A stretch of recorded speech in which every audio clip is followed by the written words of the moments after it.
Y les voy a mostrar un punto de vista tal vez un poco distinto, se me ocurre por lo menos de lo que escuchamos hasta recién. Y yo pienso que el problema que nosotros tenemos en nuestros países, no digo solo Argentina, sino en todos los países del Mercosur, es un problema de no comprender lo que está pasando en el mundo, me parece, y sobre todo porque venimos con una tesis proteccionista que ya lleva muchísimos años. El debate proteccionista lleva 200 años. Pensamos que en el siglo XIX ese debate había sido superado, que la idea del libre cambio ya era reconocida por todos los economistas que era fundamental, pero luego volvieron a aparecer siempre dos grandes mitos, la idea de la industria naciente, que teníamos que defender a la industria hasta que lograra ser competitiva. Entonces las nuevas industrias tienen que ser protegidas. ¿Por quién? Por los consumidores, que le tienen que pagar el doble de lo que valen los productos hasta que son suficientemente ricos los empresarios y que entonces logren invertir y hacer cosas que sean competitivas. El segundo gran mito es el mito de Raúl Klevich, que dice que los países ricos crecen gracias a explotar a los países pobres y que eso se hace a través del deterioro de los términos de intercambio. Se supone que los precios de las manufacturas van subiendo mientras que los precios de los bienes agrícolas bajan. La realidad demuestra que es exactamente al revés. Si cualquier persona sabe que el precio de la leche, la carne y demás no baja. El precio más o menos se mantiene durante años más o menos caro. Lo que sí baja permanentemente es el precio de las computadoras. Si nosotros compramos una computadora por $1000, a los 2 años compramos una computadora por $1000, pero resulta que procesa el doble de los datos. O sea que el procesamiento de datos cae a la mitad en apenas 2 años. Nada hay más rápido de precio que las manufacturas. Una cosechadora hace 20 años cosechaba 1/5 de lo que cosecha una cosechadora de hoy. Pero la cosechadora de hoy además tiene un GPS, está conectada al satélite, de esa manera nos puede dar información de cuánto fertilizante tenemos que poner en cada lugar del campo, cada hectárea, cada metro, vamos teniendo información. Y además, antes los maquinistas tenían problemas pulmonares porque aspiraban todo el polvillo, etc. Ahora son herméticas, tienen aire acondicionado, música, y dentro de muy pocos años no van a tener maquinista. ¿Sí? Con lo cual, ese es otro tema que también quiero ver. La evolución de la tecnología es fenomenal y además se acelera. Si no comprendemos esto, no vamos a entender qué significan los procesos de integración. Si pensamos que un proceso de integración es para defendernos del comercio con otros países, entonces eso no funciona. Y quiero mostrar algunos datos, que justamente para ver el contexto mundial, que para mí son importantes. Hace apenas 200 años, si miramos la historia de los últimos 35.000 años, es muy poquito tiempo, todos los países del mundo estaban en ese rectángulo que dibujé allí. Ahí hay 200 países. Esto es la esperanza de vida al nacer. En promedio la gente vivía 30 años. O sea, la mayoría que estamos acá éramos boletas. No, perdón, hay muchos jóvenes que todavía por esa zona zafaban. Sí, pero nosotros éramos boletas. Y el crecimiento, si nos vemos en cantidad de riqueza, cantidad de bienes por persona, en promedio eran más o menos $1000. Es decir, que eran $2, por supuesto ajustados por inflación, etc. $2 por día. Poco más de $2, $3 por día. Muy poquito dinero. Así vivía el mundo durante los últimos 10.000 años. Nadie lograba salir de allá. Sin embargo, hubo un país que fue Inglaterra y Holanda, donde empezaron a poner las ideas de la libertad. Y esos países empezaron a salir. Fíjense que salieron del montón y lograron irse hacia ese lugar. Y lo continuó Estados Unidos y algunos otros países europeos. Pero no la mayoría de los países europeos, sino algunos poquitos. Ahora, en 1910, muchos habían salido de ese rectángulo. Algo que se parecía que era imposible, muchos empezaron a salir. Muchos en 100 años salieron. Y sorprendentemente Argentina fue uno de los países que salió. Estábamos 9º en el ranking mundial. El libre comercio fue extraordinario. Ahora vamos a romper un mito rápidamente. Dicen que los países desarrollados explotan a los periféricos. Argentina, en 1810, hizo la revolución. Perdón, ¿a dónde apunto? Bueno, ahí fui muy rápido. En 1810 hicimos la revolución para comerciar con Inglaterra, para comerciar con el mundo. ¿Sí? Esa fue la revolución. Todos nuestros patriotas eran liberales. ¿Okay? Belgrano, etcétera, Vieites. Todos hicieron la revolución, todos querían comerciar. y España no los dejaba comerciar. ¿Y qué hicimos? Empezamos a comerciar. Y en ese momento Argentina tenía 1/3 del PBI promedio de un inglés. O sea, una Argentina tiene 1/3 del PBI promedio de un inglés. 100 años después, llegamos a ser novenos en ranking del mundo. ¿Y con quién comerciamos? Con Inglaterra, que era el primer país del mundo. ¿Y qué logramos? Que en esos apenas 110 años pasamos, en realidad 100, de 1810 a 1910, a tener el 80% del PBI de un inglés. Casi los alcanzamos. Si seguíamos en ese camino, seríamos más ricos que Inglaterra, o igual. Es decir, que tendríamos un promedio de 46.000, 50.000 dólares per cápita en lugar de 10.000 que tenemos hoy. Eso es el libre comercio. Pero durante 70, 80 años empezamos con las ideas proteccionistas. Si no creen en el caso argentino, miren algo más reciente. El tamaño de la esfera es la población. Es una esfera muy grandota y roja, ¿qué es? ¿Perdón? China. China, 1973, en realidad hasta el 79, seguía con menos de $1.000 per cápita. China había sido cerrada 179 años. Y siendo cerrada, nunca logró crecer. Sin embargo, hoy hablamos de las tasas de crecimiento de China. ¿Qué pasó? Muy simple. Aceptó la entrada del capital explotador europeo y norteamericano. Y aceptó comerciar con el mundo. Y miren lo que hizo China. En ese momento, Estados Unidos era el primer país del mundo, es esa esfera o ese redondel amarillo, más o menos era 30 veces más rica, más China. Y miren lo que pasó. Perdón. Ahí voy. Opa. Se acercó a una velocidad fenomenal. Hoy sigue siendo más pobre que Estados Unidos, pero 4 veces más pobre. ¿Esto qué significa? Que los países pobres, cuando se abren al capital extranjero y comercian con los países más ricos del mundo, crecen mucho más rápido que los países desarrollados. Van alcanzando a los países desarrollados, lo cual es lógico, porque un país que está cosechando con la hoz, ¿se acuerdan la hoz? Bueno, la hoz es el instrumento con el que cosechaban el arroz o el trigo, de pronto incorpora maquinaria, McCormick, la cosechadora, y eso multiplica la productividad de una manera espectacular. Entonces, cuando incorporás la tecnología, ese es el momento del salto de productividad, es la forma de salir de la pobreza. Con lo que demuestran estos 200 años de capitalismo en el mundo, o 250 años, es básicamente que el capitalismo destruyó la pobreza. El capitalismo es la forma para destruir la pobreza. Esa es la realidad y la evidencia empírica en todo el planeta. En los últimos 20 años, la pobreza extrema del mundo cayó de 2.000 millones de habitantes a 1.000 millones de habitantes. A la mitad. La pobreza total del mundo, la pobreza más amplia, cayó 66% en 40 años. El otro punto que todo el mundo dice es que la brecha entre ricos y pobres se extiende. Falso. La brecha entre los ricos y los pobres claramente se va achicando. Piensen en un obrero, y sobre todo en los países capitalistas, piensen en un obrero promedio del año 1800 y un rico del 1800. El rico del 1800 andaba en carruajes, el pobre andaba de a pie sin zapatos, ¿no? Entonces el obrero promedio trabajaba todo el día, no había feriados, y además cuando llegaba a su casa no tenía luz, porque la luz venía de una vela y la vela costaba 6 horas de trabajo de un obrero. Hoy el obrero promedio que va a trabajar a la fábrica Ford llega en un auto Ford.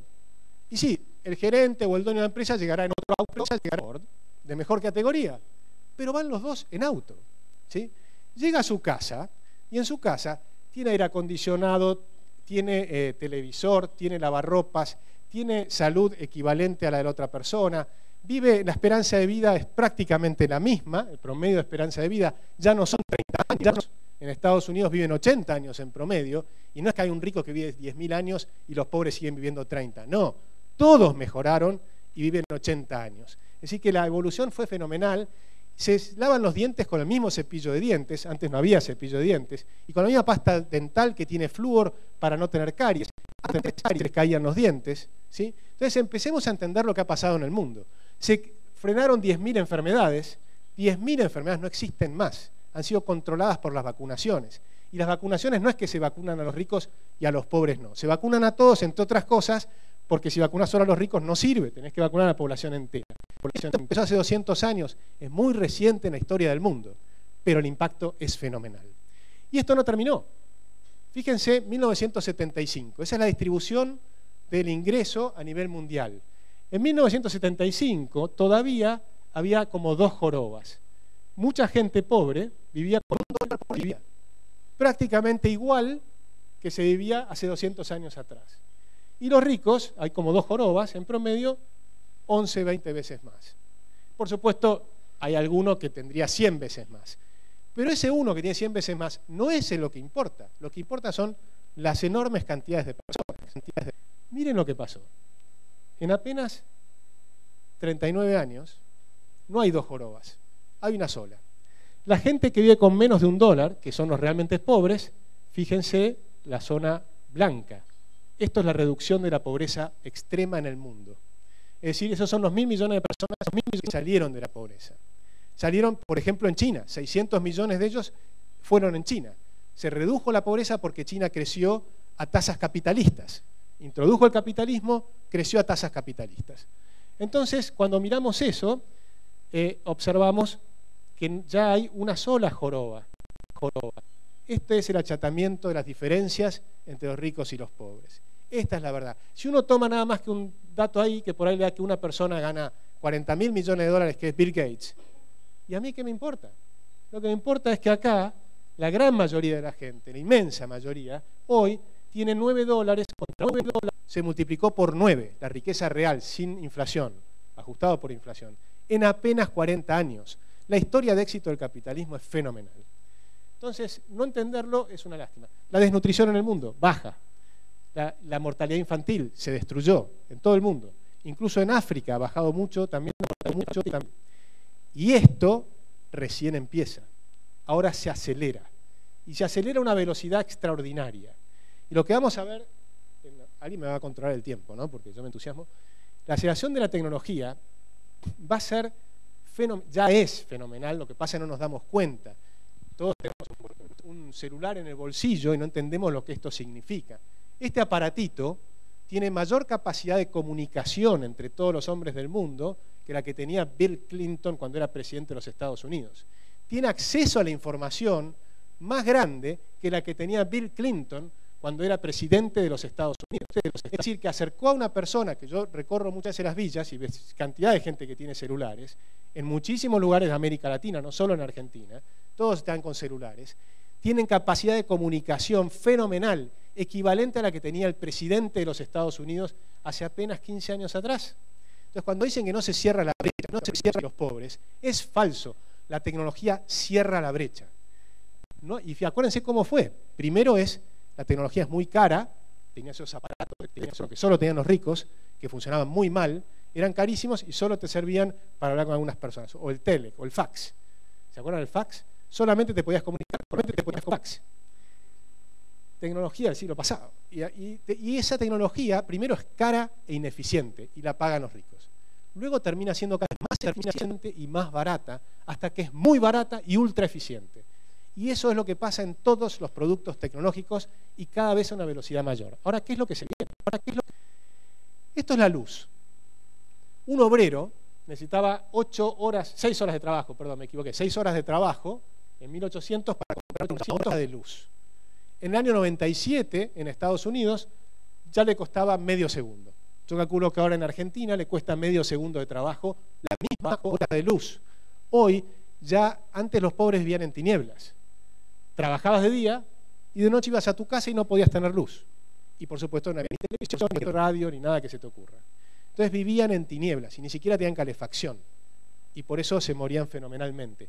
En el 1700, cuando Marx escribe cómo vivían los pobres, y dice morían solamente 1 de cada 4 lograban llegar a los 5 años de edad. Pero no eran solo pobres, pero pasaban tasas parecidas. O sea que la evolución fue fenomenal. Esto que estamos viendo con la electricidad se da en todos los rubros. Esta es la velocidad de cambio en las computadoras que le decía se duplica cada 2 años. Esto es un gráfico exponencial, ¿sí? Va de 1000, 10.000, 100.000, ¿no? 1 millón. La velocidad con que va cambiando. En apenas 40 años, lo que tienes es que una computadora en 1970, las de hoy son 1 millón de veces más rápidas y capaces, 1 millón de veces. Ahora, dentro de 30 años, van a ser 1 millón de veces más rápidas que las que eran las de 10. En ese momento, las computadoras van a ser más inteligentes que los seres humanos. ¿Okay? Y eso es lo que se viene. Este es un gráfico de la tecnología del mundo. Durante miles de años, los cambios tecnológicos aparecían una vez cada tanto, cada cientos de años. La agricultura, la alfarería, ¿sí? La imprenta, la metalurgia, la escritura, que aparece recién por acá, las matemáticas, todos estos fenomenales, pero tardaba muchos años hasta que aparecía otro gran invento. Hoy se dan todos juntos, a una velocidad fenomenal. Hay más inventores vivos que muertos. ¿Sí? Hay más ingenieros vivos que muertos. Hay más gente trabajando en inventar cosas hoy de las que hubieron en toda la historia juntos. Esa es la velocidad de cambio que estamos viviendo. Lo que van a vivir los próximos 20 años son más inventos que todas las épocas anteriores sumadas. Eso es lo que hay que comprender, la velocidad del cambio tecnológico. Perdón. Este señor fundó una universidad que existía hace un poquito de tiempo que se llama Singularity University. ¿Qué hacen ahí? Están investigando en todas las tecnologías que están creciendo a la velocidad exponencial, a esa misma velocidad que las computadoras. Y son muchas. La inteligencia artificial, la computación, la biogenética, todo lo que sabemos del ADN. Hoy tardamos 10 años en descifrar el ADN y costó 1.300 millones de dólares. Dentro de 10 años se va a hacer en unas pocas horas y va a costar $1. En ese momento todos vamos a tener nuestro ADN, con lo cual va a tener una mejora para la salud, para todas las cosas que se te puedan imaginar, ¿no? La nanotecnología, la capacidad de hacer materiales que sean flexibles y más duros que el acero al mismo tiempo. ¿Sí? Ese tipo de cosas se están haciendo hoy día y se van a hacer materiales tales que se van a poder utilizar en las impresoras 3D. Es decir, que hoy, por ahora se usan unos pocos plásticos, el día de mañana se va a hacer cualquier producto con tecnología 3D en tu casa. Lo vas a comprar el diseño y lo vas a imprimir. Y no falta mucho, estamos hablando de pocas décadas. El proceso de la biología es fenomenal. Dentro de unas pocas décadas, los seres humanos vamos a cambiar nuestra genética. Y eso, algunos dicen, estamos viendo la especie humana como se conoce hoy. Cuando empecemos a cambiar la genética, que va a ser inevitable, porque a una madre le van a decir, mire, si le cambia el código genético, su hijo va a tener, en lugar de 50% de probabilidad de tener cáncer a los 50 años, 0,01%. ¿Quiere hacerlo? ¿Y qué va a contestar? Sí, entonces va a ser indefectible. Se viene la manipulación genética de los seres humanos. Aunque no nos guste, la caída del costo la ven allí, es la exponencial. La reprogramación de la biología ya están pensando combatir la última enfermedad. ¿Cuál es la última enfermedad que nos queda? ¿Cuál es? ¿Cuál es? La vejez. Cuando logramos modificar el código genético, nuestros átomos, nuestros cuerpos se renuevan todos los meses 100%. Con lo cual, lo que envejece es el código genético, que tenemos un reloj que nos hace envejecer. Lo que vamos a hacer es detener ese reloj. ¿Cuánto vamos a tardar en hacerlo? No lo sé, pero es bastante probable. Por ejemplo, Google está invirtiendo $1.000 millones en tratar de detener el envejecimiento. ¿Lo va a lograr? No lo sé, pero si no es Google, alguien más puede lograrlo. Sigamos. La verdad es que esta charla para todos y la voy a tener que resumir muy pocos tiempos, ¿no? Pero la energía va a ser muy abundante. Vaca muerta, si no la explotamos esta década, va a seguir muerta para siempre, porque es muy caro sacarlo de ahí abajo, por más que los costos van bajando, pero hoy es todavía caro tomar energía solar, pero esta es la caída de los costos de la energía solar. Esto nuevamente es un gráfico logarítmico, es una caída exponencial de los costos de la energía solar. Va a ser mucho más barato tomar energía solar muerta, yo no sé si en 10 o 20 años, pero sin duda antes de 30 años. Pero si no explotamos nuestros recursos naturales hoy, luego no van a tener el mismo valor. Como no tenía valor vaca muerta hace 20 años atrás, porque no había tecnología. O sea que es una pequeña ventana de oportunidad. No la aprovechás, la perdés. Ya perdimos 15 años, pensemos para adelante. ¿Sí? Bueno, la energía nuclear. La energía nuclear, que los alemanes cerraron la planta nuclear, piensen ustedes, miren Europa. Lo más contaminante del mundo no es la energía nuclear, sino que es el carbón. ¿Cuánto? Por kilowatt. Estas son las muertes por carbón por kilowatt emitido. Las muertes por petróleo por kilowatt emitido. Y estas son las muertes por energía nuclear por energía kilowatt emitido. ¿Y qué cerramos? Las plantas nucleares. Explícame por qué. Polonia tiene la mayor parte de su energía carbón y cierran las plantas en Alemania que son nucleares.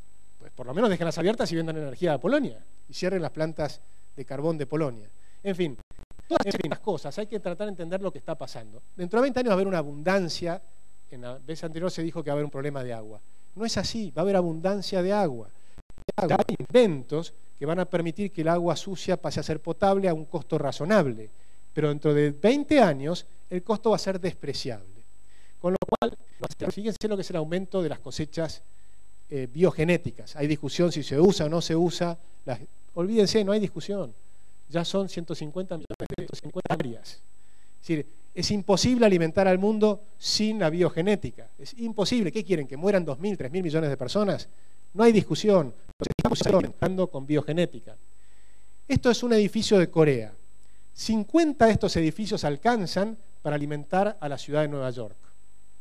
Hoy todavía no es eficiente. Hay algunas plantas hidropónicas, edificios hidropónicos en Nueva York, pero para las cosas son muy caras. Por ejemplo, el tomate cherry. Y se usa para los restaurantes. Dentro de 2 décadas esto va a ser eficiente. Con lo cual, olvídense de la escasez de alimentos y me quedan 5 minutos. Y me queda un montón de cosas para decir. Pero voy a pasar unas cuantas cosas. Miren esto, por favor. Hay que entender un par de temas. Se viene Internet de las cosas. Hasta ahora Internet está conectando en muy poco tiempo a 4.000 millones de humanos. Pero en el año... Hoy se me fue. Perdón, bueno, llegamos a la conclusión. ¿Cómo voy para atrás? No estoy... Sí, pero no logro que vaya para ningún lado. ¿Dónde está? ¿Dónde está? Ahora sí. Eso... Pero pará, estamos sigo siempre adelante. Sí, pero aprieto los dos. Es que me están haciendo mula ya, me parece.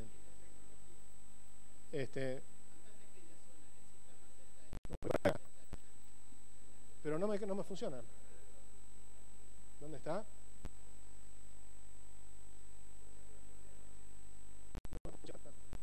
¿Me puedes por favor ir a la anterior? Anterior. ¿Qué pasó? Se colgó la tecnología, no importa. Yo tengo pocos minutos y los quiero aprovechar. La tecnología no es perfecta. O me están boicoteando la charla, no sé. Pero el punto que quería hacerles es, la tecnología va tan rápido que antes era absurdo el proteccionismo, porque era impedir el ingreso de las cosas nuevas. Y pretendías tener a tus empresarios protegidos. Les pido que piensen esto. ¿Cómo sería el fútbol argentino si protegiéramos el fútbol y no dejáramos que nuestros jugadores vayan afuera, que los jugadores de afuera vengan aquí, y no compitiéramos en Europa? El otro día Agustín Pichot, ahora está el Mundial de Rugby, Agustín Pichot dijo una frase: los Pumas le ganaron a Sudáfrica porque primero entraron en el Rugby Championship, en el Campeonato Mundial de Rugby, y compitieron muchas veces contra Nueva Zelanda, contra los mejores del mundo, contra Australia, Inglaterra y Sudáfrica. Por eso le pudieron ganar. Es imposible ser competitivo sin competir. Es absolutamente imposible ser competitivos protegiendo la industria. Por eso la industria naciente, de hace 80 años, hoy tienen pelos largos y barbas como todos, y ¿qué resulta? Que son industrias, nos han costado una fortuna. Por ejemplo, la industria automotriz costó 4 veces lo que cuesta hacerla de cero hoy, ya la pagamos 4 o 5 veces, y siguen sin ser eficientes. Y vamos al Mercosur, y con esto voy a terminar. El Mercosur y la Alianza del Pacífico. Ahora estamos viendo en 2 Latinoaméricas, no en una, en 2 Latinoaméricas. Hay una Latinoamérica que cree en la integración al mundo. El Mercosur no creen en la integración al mundo. Y ese es el problema. Ni siquiera creen en la integración entre nuestros países. Y ese es el problema. En México se integró al NAFTA, que es el mercado más competitivo del mundo, Canadá y Estados Unidos. México, hace 21 años empezó, multiplicó por 7 las exportaciones a Estados Unidos. México le exporta 1 millón de autos a Estados Unidos. De forma tal que para ser competitivos tenés que competir. México hoy es competitivo en el mercado más competitivo del mundo, pero no se queda ahí. Introdujo la Alianza del Pacífico. Chile en el sur hizo lo mismo que nosotros, no, hizo lo contrario. Abrió su economía. Hizo tratado de libre comercio con el 90% del PBI, con aranceles que van a cero. La Alianza del Pacífico, que acaba de empezar hace apenas 2 años, ya tiene el 93% de todos sus productos cero. Y van bajando los aranceles de los que queda muy rápidamente. Y ya están pensando en los próximos 10 años para tener una integración total. Tenemos que pensar en aranceles cero. Ese es el objetivo del área. Puede haber, si quieren un mínimo de 2%, no me opongo, 3%, no me opongo. Pero tiene que haber un camino hacia la baja de las aranceles. Por supuesto, eliminar las trabas pararancelarias, que son las más usuales entre Argentina y Brasil. Nos impedimos mutuamente que fluya la mercadería. Eso es absurdo. Pero no se quedan ahí. La Alianza del Pacífico, junto con el NAFTA, están planeando el TPP. El TPP es la alianza transpacífica para competir con 10 países del Asia. Acá hacían algunos numeritos en la reunión pasada, pues yo les digo que la alianza más importante del mundo es la Alianza Transpacífica. Va a ser el número 1 del mercado mundial más abierto entre los países de Asia y de todo el Pacífico, desde Canadá hasta Chile. Ese mercado es espectacularmente alto. No integrarnos al mundo es absurdo porque ahora me funciona, porque me falta mostrarles un gráfico adicional. Estos son los robots que se están creando en el mundo. Son todas las empresas, perdón, se me mueve, se va para cualquier lado. ¿Me pones el gráfico de los robots? Se colgó de nuevo. Bueno, los robots no me quieren. Este es un robot del 2015. Son los autos que, piensen un minuto en esto, los autos sin conductor, sin camiones sin conductor, trenes sin conductor, aviones sin conductor. La logística de todo el mundo va a ser hecha por robots. Cuando hablan del empleo industrial, olvídense, el empleo industrial desaparece, lo van a hacer los robots. ¿Se puede pasar? ¿Me pasás el siguiente? Ese es un prototipo de un robot del 2030, para que vean que van a ser un poquito más atractivos que hoy. Hoy hay empresas que están pensando en ponerles feromonas abajo de la piel de los robots para producir un símil del enamoramiento, para entender qué es lo que está pasando. Cuando miren el gráfico del auto tipo Google, piensen que Moyano se queda sin afiliados en su candidato. Todo eso va a pasar en la industria. ¿Cuáles son las ventajas de los robots sobre el ser humano? Cuando es un empleo repetitivo y aburrido, lo que no queremos hacer, lo va a hacer un robot. ¿Por qué? Porque el robot no se cansa, el robot no se enferma, no toma alcohol, no se queja, no se asocia para subirnos los costos, no, si lo querés echar simplemente lo vendés. Me queda muy poquito tiempo, tenemos 1 minuto para redondear, con lo cual, el gráfico anterior, por favor, esto no me funciona más. La población de robots va a superar a la población humana en el año 2035. Entonces, seguir pensando en estas ideas del proteccionismo en contra de la evolución de la tecnología es totalmente absurdo. Pretender mantener nuestros sistemas productivos también es si queremos mantener nuestras fuentes de trabajo para producir con hombres lo que hoy hacen las máquinas y las computadoras, va a ser absurdo. Sería equivalente a volver a cosechar con la hoz en lugar de usar las cosechadoras. Es exactamente igual. El campo, hace 200 y pico de años, despidió al 95% de los empleados. ¿Aumentó el desempleo? No. Lo que pasa es que cambia en qué vas a trabajar. Entonces, lo que vamos a trabajar son, el 50% de los trabajos que conocemos hoy van a desaparecer en los próximos 20 años o 25 años. ¿Sí? Pero va a haber una cantidad de trabajo nuevo, pero va a requerir ser creativo, imaginativo, proactivo, trabajar en equipo, saber tener inteligencia emocional, y eso requiere el cambio en la educación. Pero ahora me quedé sin tiempo, así que los dejo aquí. Muchas gracias.